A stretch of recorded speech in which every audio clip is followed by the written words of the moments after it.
인터넷 메신저 중 하나인 텔레그램에 제2의 엠번방을 함께 운영할 팀원을 모은다는 글이 올라와 있습니다. 로리 대장 태범이라는 닉네임을 쓰던 10대 A모 군이 올린 글입니다. 지난해 11월 강원지방경찰청 사이버수사대는 A군 등 5명을 아동 청소년의 성보호에 관한 법률 위반 혐의로 검거해 4명을 구속했습니다.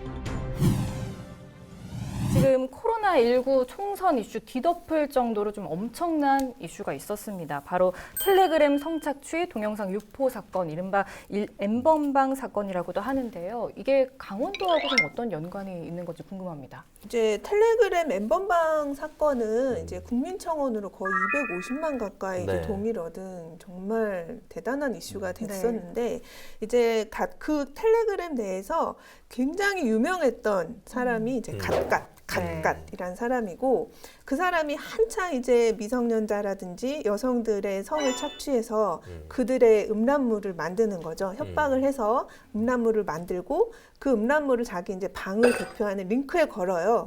그래서 이제 미끼를 삼는 거죠. 우리의 이런 영상이 있다. 자극적인 너희들이 그동안 보지 못한 새로운 영상이다라고 해서 미끼를 거는 거고 이제 그 N번방에 가입된 수많은 사람들이 미끼를 물고 들어가서 가서 이제 정말 음란물이 뭐 무궁무진합니다. 정말 대단하더라고요. 근데 이제 우리가 과거에는 보면 이런 이제 음란물 관련된 사건들은 통상적으로 어떤 사이트, 네. 자기네가 만들어 놓은 사이트에 게시물을 올려놓고 뭐 회원 가입을 해서 뭐 예를 들어서 내가 뭐 회원이 인증이 되면 그걸 뭐 본다든지 뭐 그걸 내려받는다든지 뭐 이런 어떤 시스템이었다면 형태였다면 사실은 텔레그램을 잘 모르시는 분들도 많잖아요. 거의 이제 카카오톡이라고 대화 내용, 대화창이라고 보시면 되는데 보안성이 정말 최고라고 합니다. 해외에서 그렇죠. 운영을 그래서 하는. 이제 대화를 하다가 이 카카오톡 같은 경우는 한 사람이 방을 나가도 그 사람과의 대화 내용을 제가 가지고 있을 수 있잖아요. 네, 네. 근데 텔레그램은 한 사람이 방을 나가면 폭파가 되는 거야. 그 운영자가.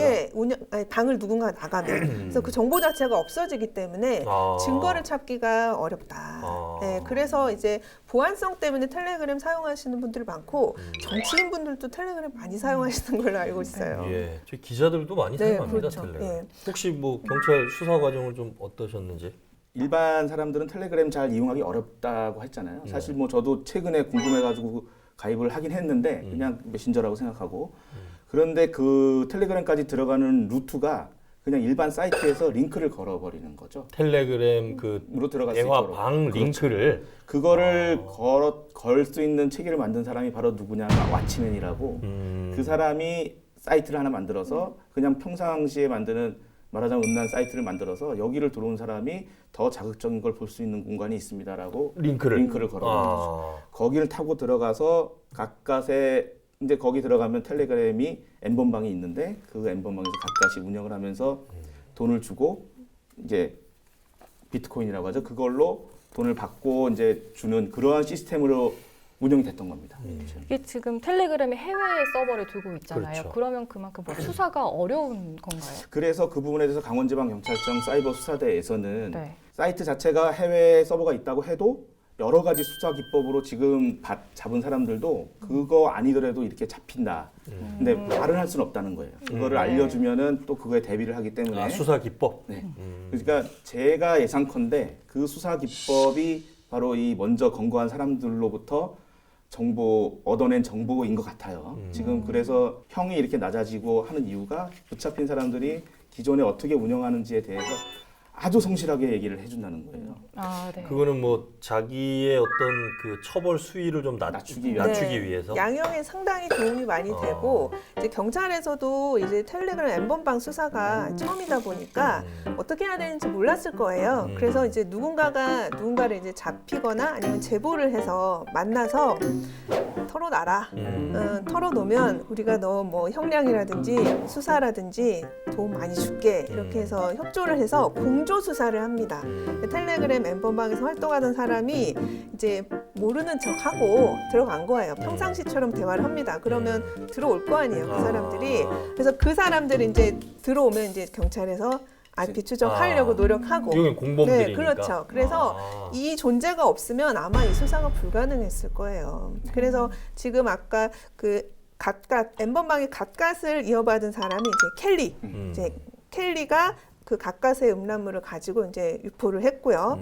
그 과정에서 이 켈리가 잡히면서 경찰에서 수사를 굉장히 협조를 많이 했어요. 속도가 났죠. 그래서 켈리를 잡고 그 다음에 엠번방을 모방한 이제 로리 대장 태범까지도 그 일당까지도 이제 검거할 수 있게 됐었던 거죠.